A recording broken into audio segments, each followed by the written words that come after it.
For 3,000 years, the treasures of Tutankhamun lay entombed beneath Egypt's desert sands.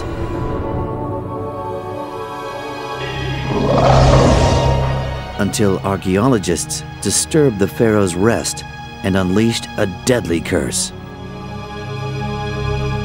It's a controversial issue that scientists dismiss out of hand. Yet the threat of an ancient curse has enthralled the public for nearly 100 years.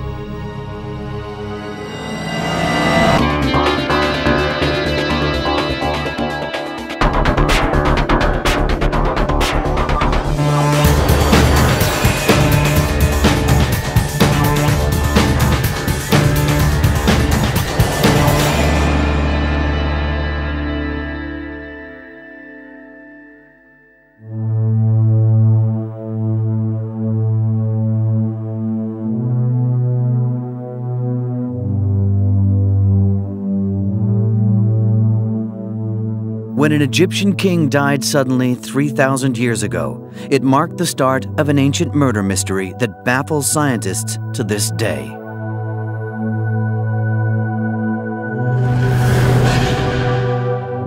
Far more chilling than the death of this young pharaoh is the mystery of his curse, said to have caused a sinister series of deaths that began with the opening of his tomb in 1922.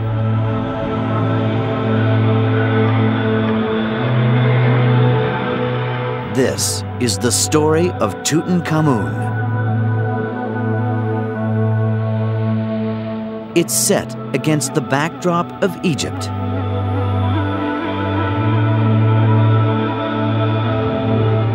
This country of awe-inspiring natural beauty is more than twice the size of Texas.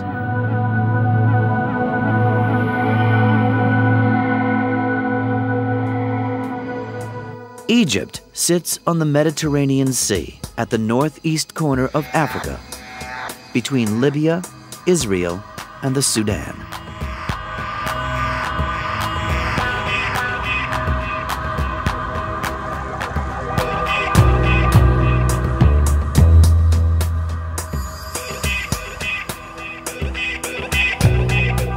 It's a land steeped in mysticism,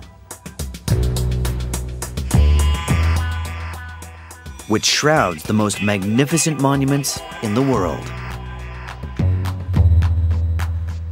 Architecture of colossal proportions bears silent witness to a glorious past. Thousands of years ago, Egypt was home to the ancient Egyptians, at that time the most advanced civilization on Earth.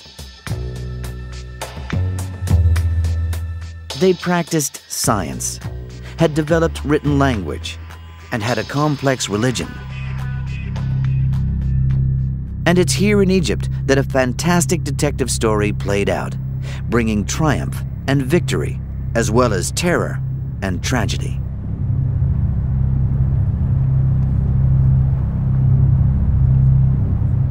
When archaeologists discovered the tomb of Tutankhamun in Egypt's desert hills, they found treasures that defied imagination. But did they also unearth more than they'd bargained for?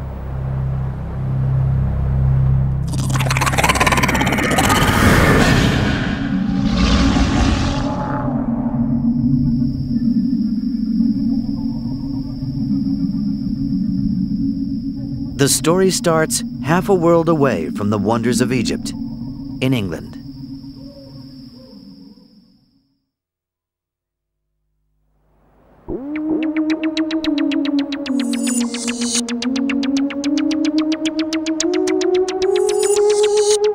This is Highclere Castle, 60 miles west of London. It is home to the 8th Lord Carnarvon, godson of the Queen.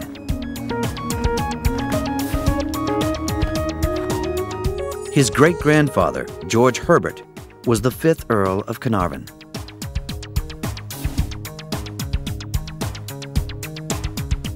It was his fascination with ancient Egypt that led to the discovery of Tutankhamun.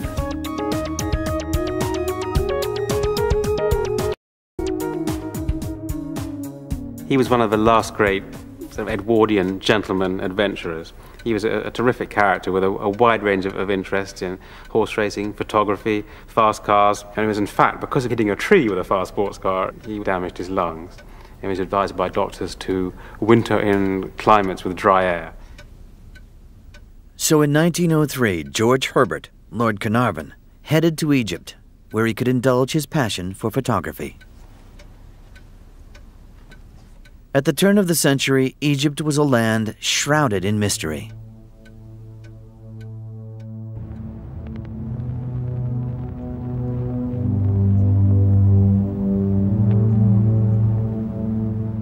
Immense pyramids that defied comprehension in the West gave rise to the belief that the Egyptians had supernatural powers.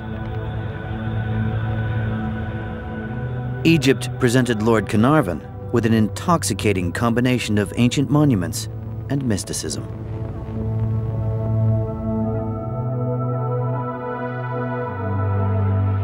And it was in Egypt that Lord Carnarvon met the dedicated archaeologist, Howard Carter.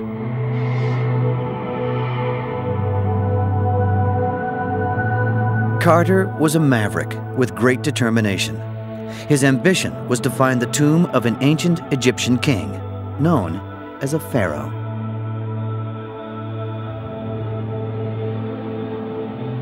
To do that, he would have to organize an excavation here in the Valley of the Kings, where the pharaohs of ancient Egypt were buried 3,500 years ago. By the time Western archaeologists arrived more than 100 years ago, grave robbers had already plundered the tombs. But Carter was convinced that one royal tomb had survived undisturbed. Little did he know how magnificent it would be. But his quest required money. So he came to Highclere and Lord Carnarvon for help. It was a partnership. It was the pair of them. And it wasn't just the case that my great-grandfather was funding the thing, because he took an enormous interest in everything and was excited about every find. So the two were fascinated by the fact that there could be an intact tomb somewhere. It would prove to be a winning combination: the aristocratic earl and the passionate archaeologist. Their find would transport the world thousands of years back in time, unearthing fantastic treasures, but perhaps disturbing the forces of evil. It was a find that took a long time in coming. Many of the great discoveries and achievements in the world are because people really believe in something, even if it appears a hopeless quest to start with, but they kept at it. Their first real lead came in 1907 when a minor discovery was made in the Valley of the Kings. Excavators were working near an insignificant tomb known as KV 54.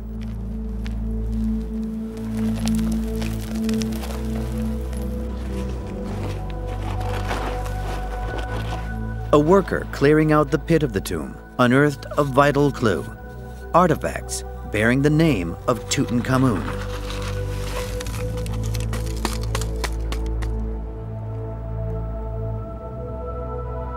Perhaps these were the remains of the pharaoh's burial feast that would have taken place near his tomb.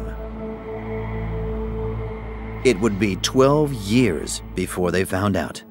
It must have had its frustrations and difficulties, and I know that they were sort of arguing about the cost of things and how long it was taking. Egyptian bureaucracy and the First World War meant the excavation was slow and unrewarding. As the 20s dawned, they found they had nothing but the artifacts unearthed more than a decade earlier. In 1921, Lord Carnarvon decided to quit.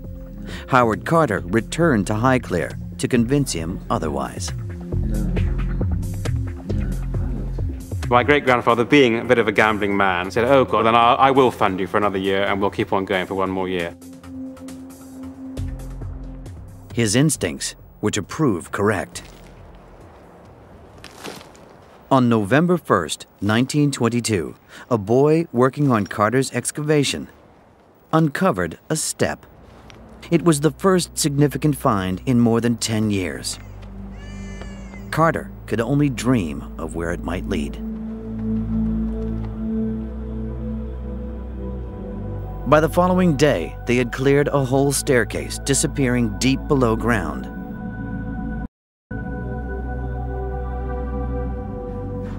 As Carter descended into the gloom, he could only guess at what lay before him. Perhaps he was standing at the entrance to the only undisturbed tomb of a pharaoh.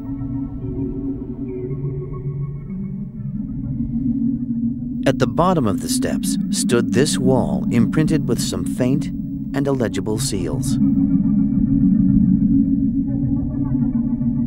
Could the wall be concealing the treasures he sought?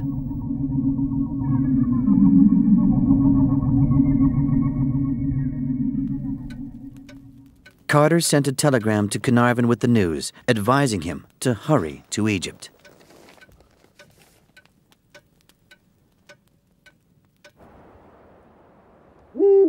Before leaving, Carnarvon held a séance in one of the bedrooms at Highclere. Here, a clairvoyant warned him that danger lurked inside the tomb. But the Earl ignored the ominous prediction and returned to Egypt. Soon after his arrival, excavators broke down the first wall and cleared the passageway beyond. To their frustration, it led to another wall. But then, their spirits soared. It was stamped with the seal of Tutankhamun. Carter and Carnarvon could only dare hope that behind this wall were the treasures they had sought for so many years. In the eerie silence, Howard Carter struck the first blow, perhaps sealing the fate of more than 30 people who would die before their time. Inside the tomb, a sinister creaking could be heard.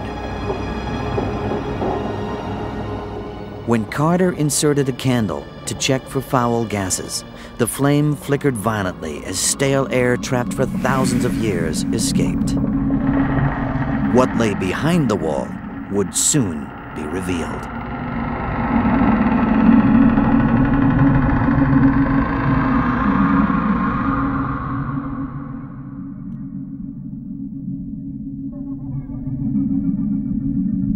When Howard Carter and Lord Carnarvon broke into Tutankhamun's tomb, they shed light on a treasure trove that had lain in darkness for more than 3,000 years.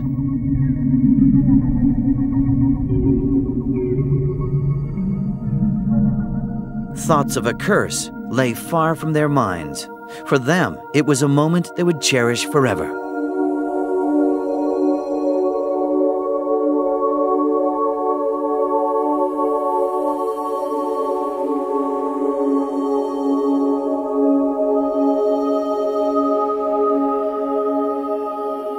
The seal on the door hadn't been broken. They were the first people who were seeing it. That would have been like the 6 numbers of the lottery coming up. I mean, can you imagine after all those years? I mean, it must have been wild.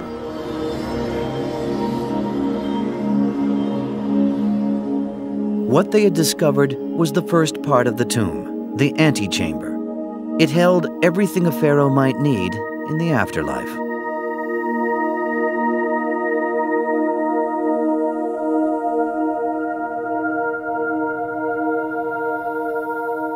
Photographs taken at the time show a priceless hoard of staggering proportions. The sounds they heard from inside the tomb were the sacred objects adjusting as fresh air rushed in, injecting this moribund world with a new lease of life.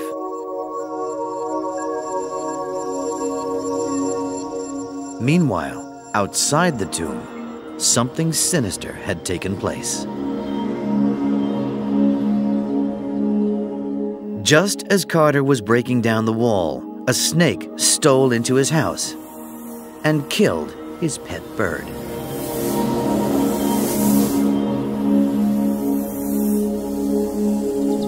It was a chilling omen. In ancient Egypt, a pharaoh was given a headdress adorned with a snake, which defended its master by spitting in his enemy's eye. Had the curse of Tutankhamun claimed its first victim?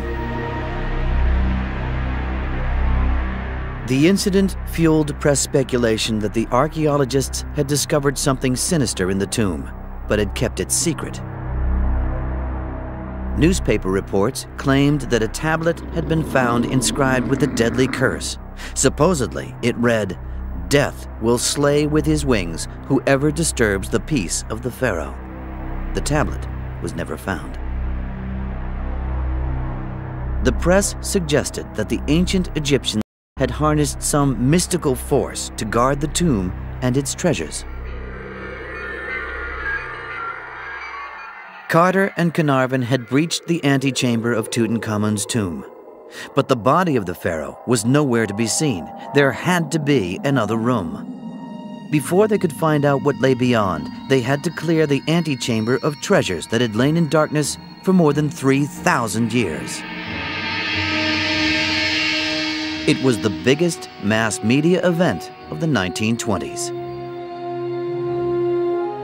Out in the sunlight, the pharaoh's secret riches were paraded for all to see.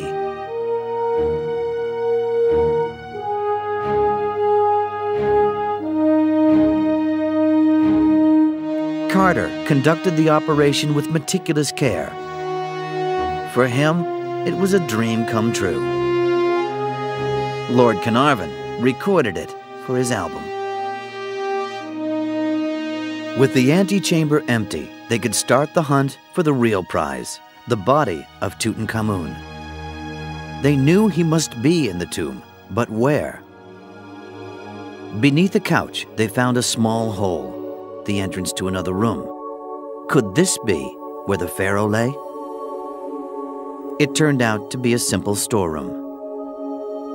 Undaunted, they turned their attention to an adjacent wall, symbolically guarded by 2 black and gold sentinels. Perhaps this concealed the body of a pharaoh who had died mysteriously more than 3,000 years before. Once again, Carnarvon was by Carter's side when the work began. This time, their efforts were rewarded with the glint of gold.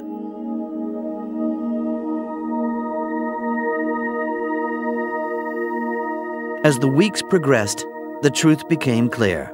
At last, they had found the burial chamber, and next to it was the treasury.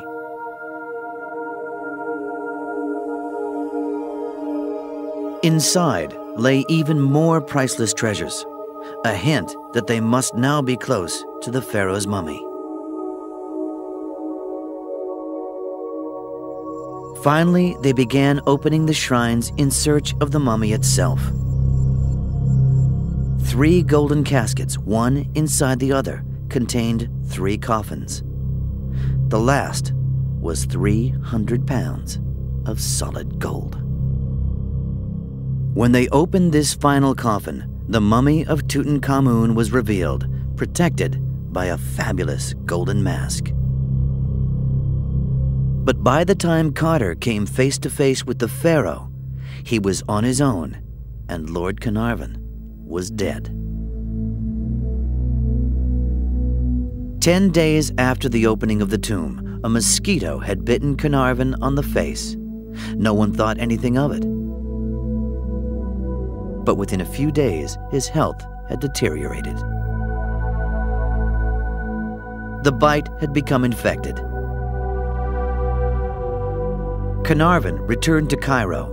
By now, he had a raging temperature and was suffering from blood poisoning. In the early evening of April 5th, 1923, Lord Carnarvon staggered back to his hotel. 7 hours later, he was dead. But the strange happenings didn't stop there. The moment Carnarvon died, all the lights went out in Cairo.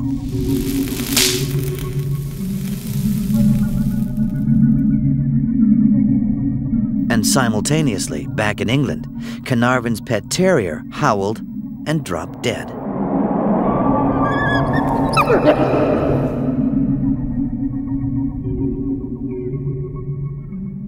Two years later, when Howard Carter finally examined Tutankhamun's mummy, he found a scar on its cheek in exactly the same place as Lord Carnarvon's mosquito bite. As the alleged curse had predicted, death had indeed come on wings. The apparent curse of Tutankhamun seemed to have been at work. And Lord Carnarvon was not the only person to meet an untimely end. 22 people directly related to the dig died prematurely. Could they all have been victims of the curse, or was it mere coincidence?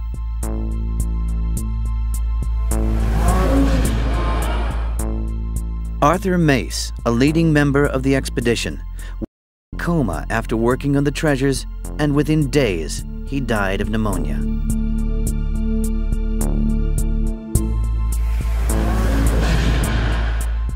A radiologist who led the autopsy of the mummy collapsed from exhaustion and died of an unknown cause. Carter's colleague, Arthur Callender, had taken part in opening the grave. He died of pneumonia. As did American businessman George J. Gould. He was stricken by a high fever 24 hours after entering the tomb. That evening, he was dead. Back in England, the list continued. Lord Carnarvon's wife, Countess Almina, also died from an insect bite.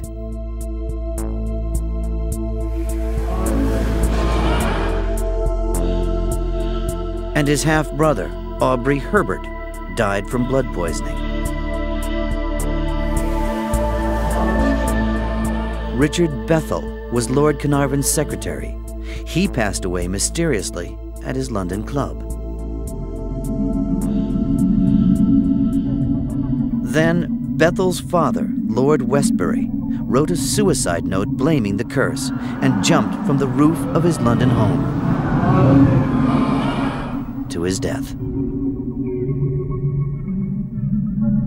The story of Tutankhamun's curse has enthralled the world for many years.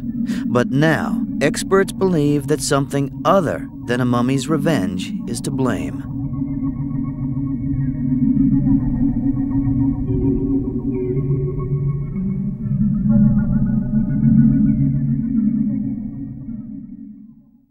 Spawned from the depths of doom comes the most fearful monster of the ages, to strike with paralyzing terror the despoilers of ancient tombs. When Howard Carter and Lord Carnarvon opened the tomb of Tutankhamun in 1922, many believed they had disturbed a pharaoh's rest and would fall victim to an ancient curse. Eternal punishment for anyone who opens this casket. It was an idea already embedded in the public's imagination. Today in London, at the Royal College of Art, Sir Christopher Frayling traces the origins of the curse back to journalists who were captivated by the idea of the revenge of King Tut. Watching archaeology is like watching paint dry, you know. The movie footage gives you an idea of what it must have been like, and nothing happens at all. You know, a few Edwardian gentlemen in three-piece tweed suits and pith helmets coming out, staggering out, carrying bits of couches and bits of chariot and all that. So you've got frustrated journalists with nothing left to write about, and a huge public appetite created for stories about King Tut. Within weeks of opening the tomb, Lord Carnarvon dies. And then the press went mad, because here was the story they'd been waiting for. Here was the angle that they'd been waiting to construct. Enter the curse of King Tut, that because he'd opened the tomb, he was going to get it, you know. And then from then on, whenever anybody remotely connected with the dig caught a cold, the papers would say, "Oh, I told you so." When journalists found out that Carnarvon had been forewarned of his fate, their fascination with the mummy's curse reached fever pitch.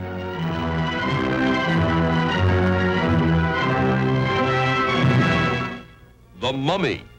Is it dead or alive? Hollywood really cements this by producing The Mummy. You'll feel the awful, creeping, crawling terror that stands your hair on end. It's wonderful. It really is a brilliant piece of movie making. And in that, you've got the seeds of every future Mummy movie and the mythologization of the curse. Carnarvon, it appeared, had paid the price for desecrating an ancient Egyptian tomb. He who robs the graves of Egypt dies. I think society felt at some fairly deep level these archaeologists had it coming to them, that because this taboo had been broken, they were going to be punished. They ought to be punished for it. A kind of desecration was going on.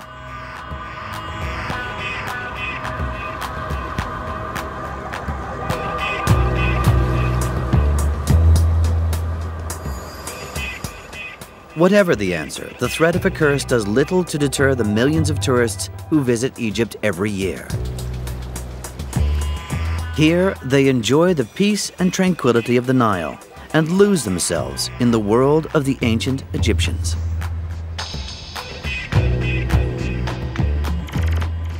The mysteries surrounding Tutankhamun are a special draw.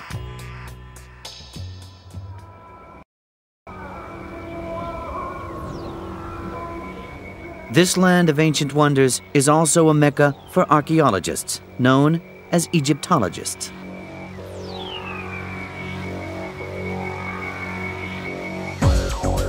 They come not to look for the curse, but to find out more about the ancient Egyptians.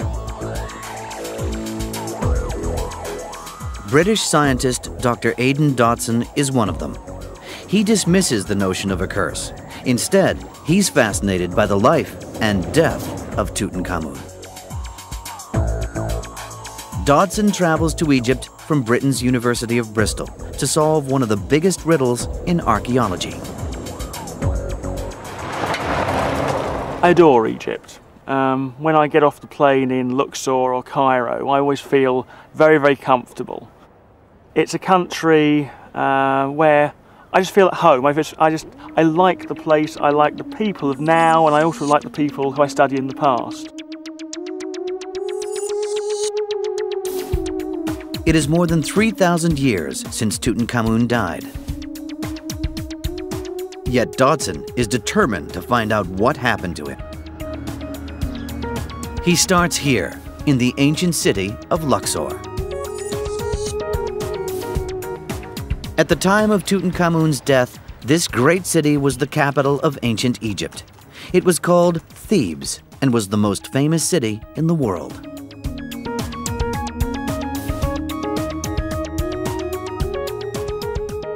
Luxor sits opposite the Valley of the Kings on the banks of the River Nile.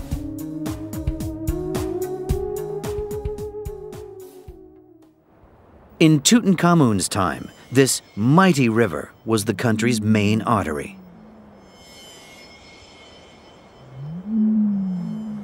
Dodson knows that the Nile played a vital role in the rituals that followed the death of Tutankhamun.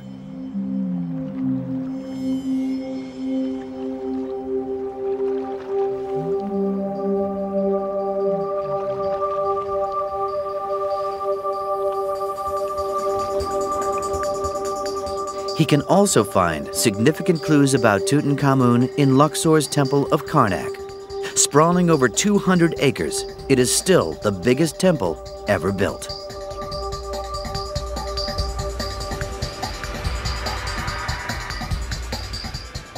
Once, the pharaohs of ancient Egypt walked this magnificent hall with its 169 pillars. Today, it challenges the minds of the millions of tourists who visit Karnak every year.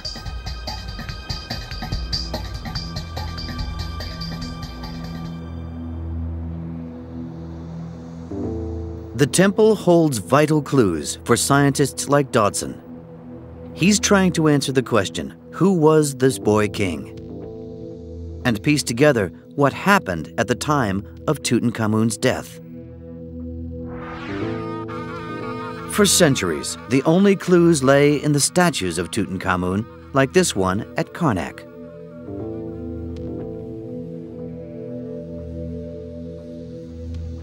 Before Tutankhamun's tomb was found, we knew very little about him. We knew his name, we knew when he lived, we knew nothing about his relationships, his age, or anything like that. The discovery of the tomb answered many questions, but of most interest was Tutankhamun's body, preserved for eternity by the death rituals of the high priests of ancient Egypt. The body provides invaluable evidence to scientific sleuths like Dodson.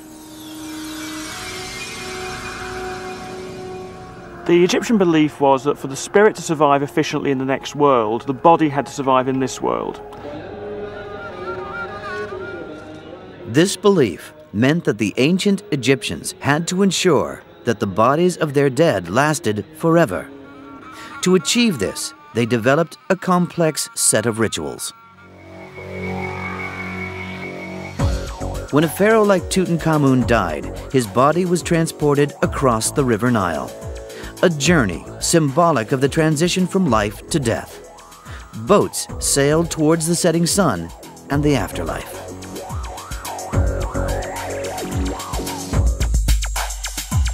On the other side of the river, the mummification of Tutankhamun's body could begin.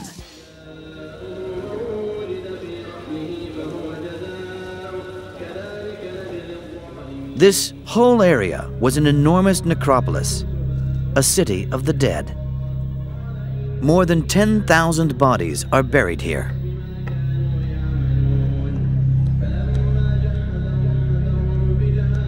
A macabre industry was devoted to the process of mummification, using practices to preserve the dead that are little understood today. The first thing in mummification was to remove the internal organs. The viscera, the stomach and liver were removed. The brain was then removed via the nose.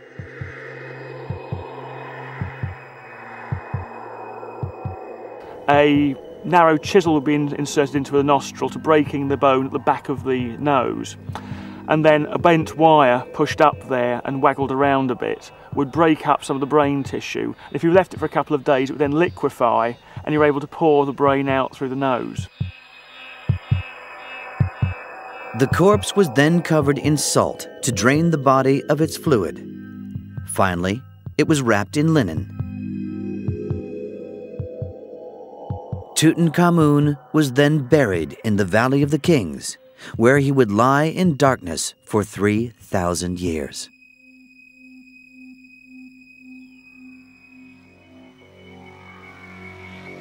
Today, Dodson is on his way there in his quest to find out how Tutankhamun died.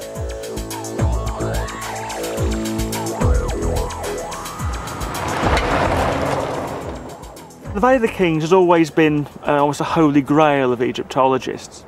There's probably a greater concentration of archaeology here than almost anywhere else in Egypt.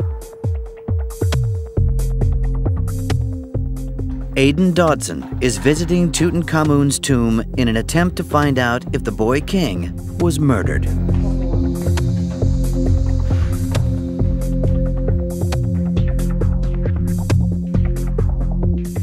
He hopes to find vital clues that could help him track down the killer.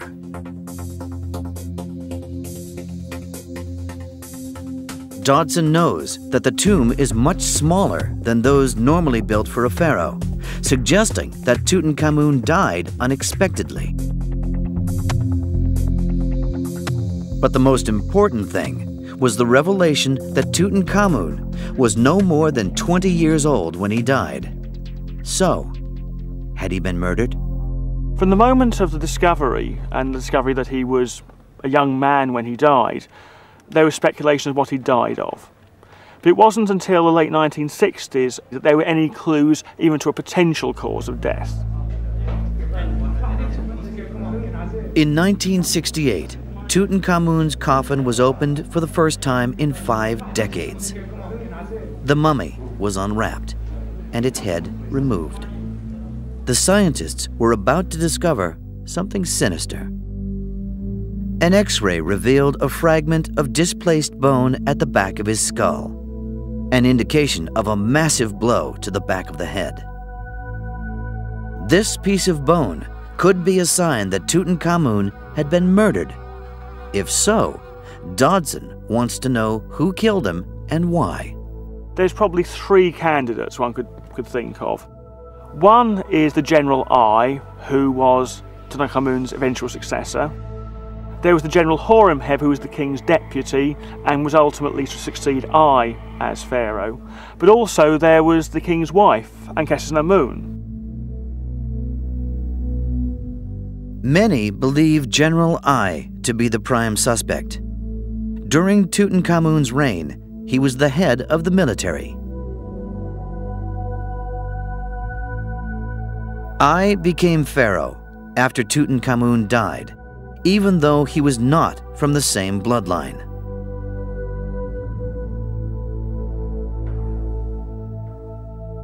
A painting on the walls of the tomb suggests that Ai was trying to cover up his guilt. There's a unique scene of the king's mummy having last rites being paid to it by his successor, King Ai.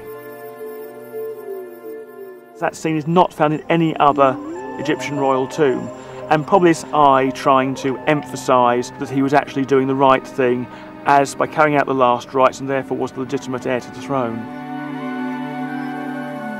It seems that Ai had a motive for murder. But there are other possible explanations. Ways of banging your head other than somebody whacking you over the head. Tripping over, hunting accident. It's possible that Tutankhamun may have actually engaged in some warfare, in death in battle. Whatever the cause of his death, Tutankhamun was buried alongside a vast hoard of treasures. But even these are said to carry the curse.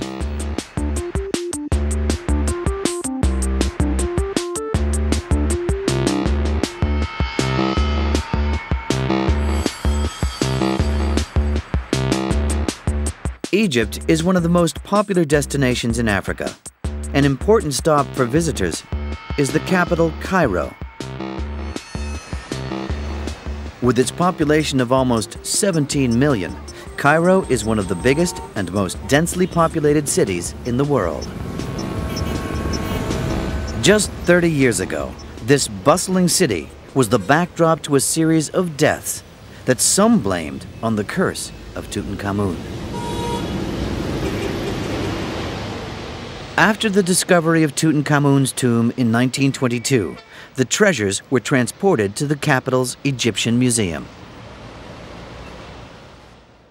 Almost a third of the museum is devoted to Tutankhamun's treasures, which were once crammed into the tiny tomb. And this is one of the most valuable objects in the world. Millions have gazed at it in awe. It's the solid gold death mask chiseled off the face of Tutankhamun.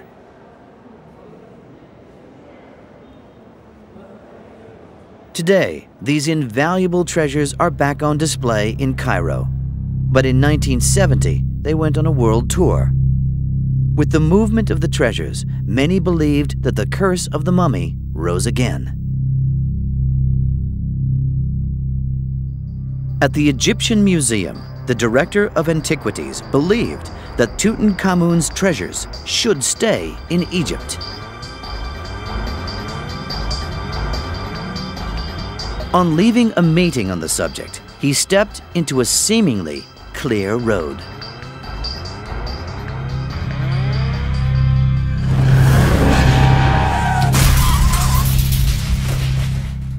And was killed instantly by a passing car.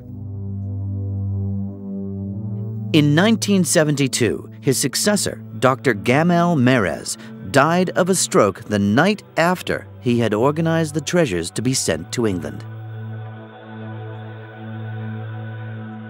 Ian Lansdowne was one of the Air Force crew that transported the treasures to London. It was a flight the crew would never forget. Each met fateful calamities. Lansdowne fell from a ladder and is crippled to this day.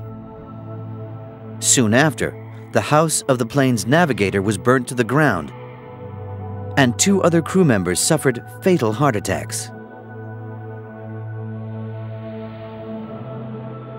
Now safely back on display in Egypt, Tutankhamun's treasures hold many clues that may help explain the existence of a curse. Dr. Salima Ikram is an Egyptologist based in Cairo and a world expert on the treasures of Tutankhamun.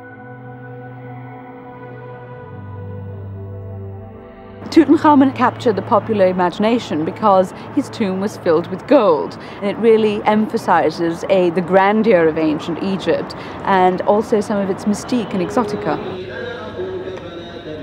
Ever since Westerners first came to Egypt, they believed the Egyptians held some kind of age-old wisdom that allowed them to weave potent forms of magic.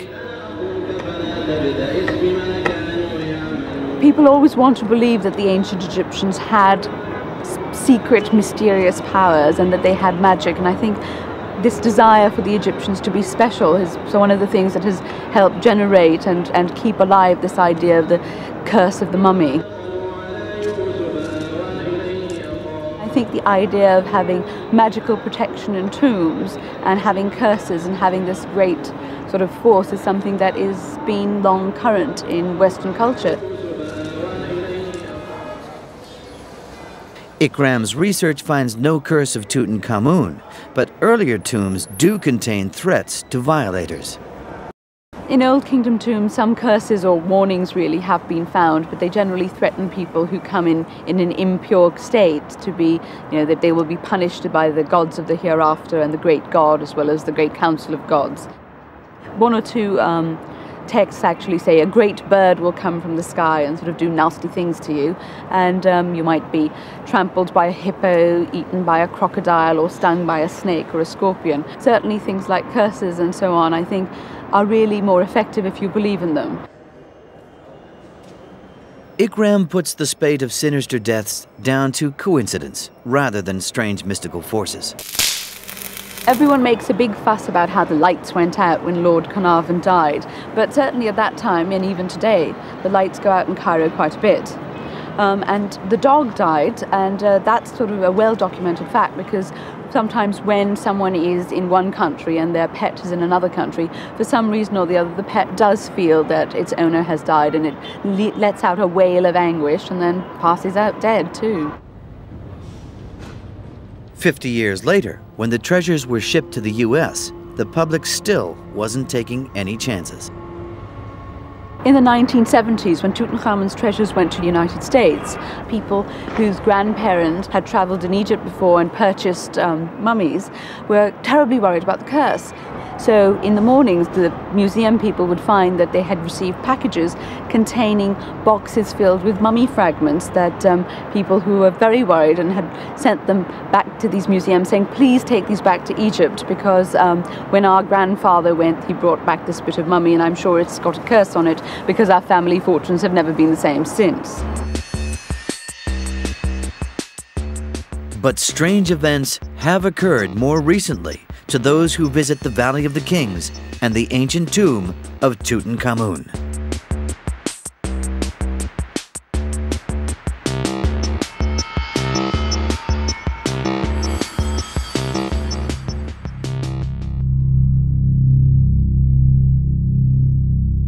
Tutankhamun's body lies in a golden coffin shaped in his own image. Ever since its discovery in 1922, people have attributed many strange happenings to his supposed curse.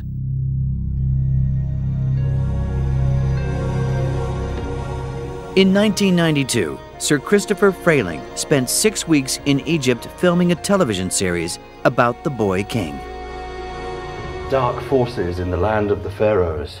I was standing in the tomb talking about the corpse of Tutankhamun, and just as I got to the description of the curse, all the lights went out. And you haven't really experienced darkness till you've experienced darkness in a tomb where you can't actually see the entrance. It was incredibly frightening, but I don't think it was the curse. I think we blew the mains. The film crew moved to Cairo.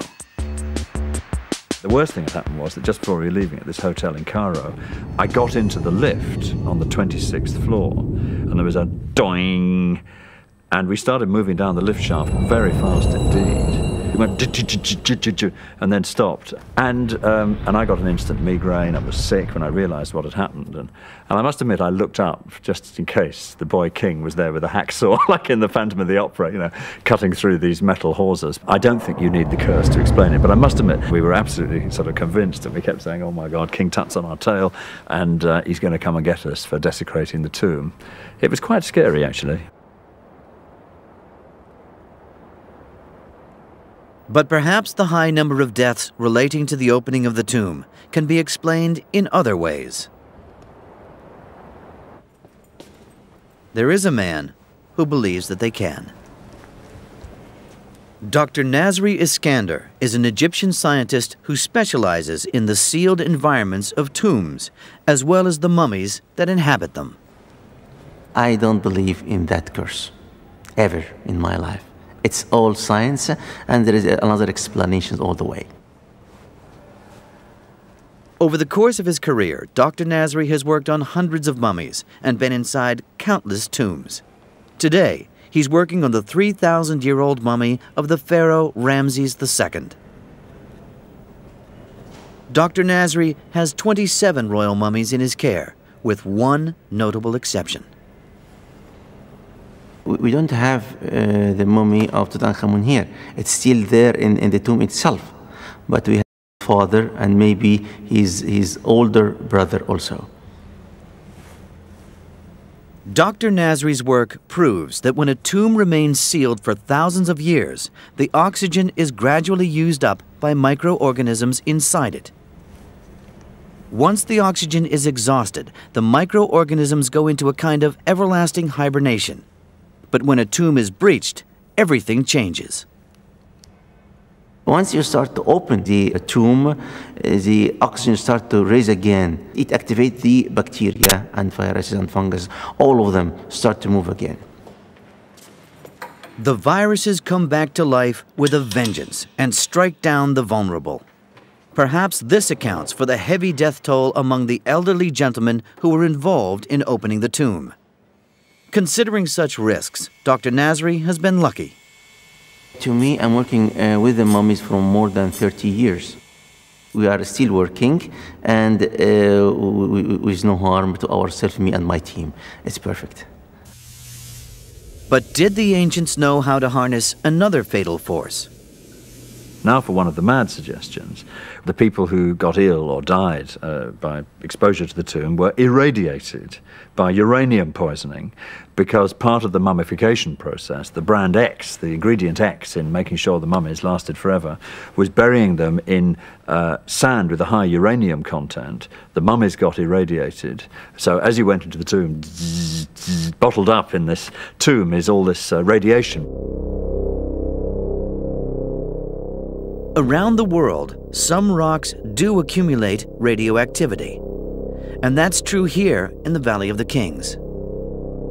Some scientists have tried to prove that the ancient Egyptians did use radioactivity in the mummification process.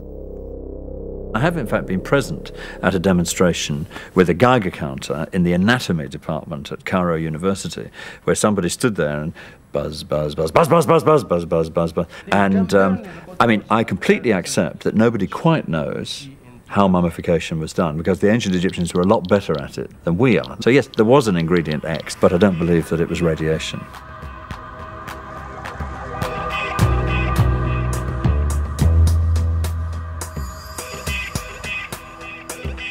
Mystery still surrounds the death of the boy king Tutankhamun and the existence of his curse. I mean, you'd think actually that people are a little bit fed up with stories about curses and mummies coming back and everything, but it still seems to have mileage in it, and thereby hangs a tale. Travelers will never cease to come to the Valley of the Kings, still steeped in ancient magic. And Egypt remains one of the most intriguing countries in the world.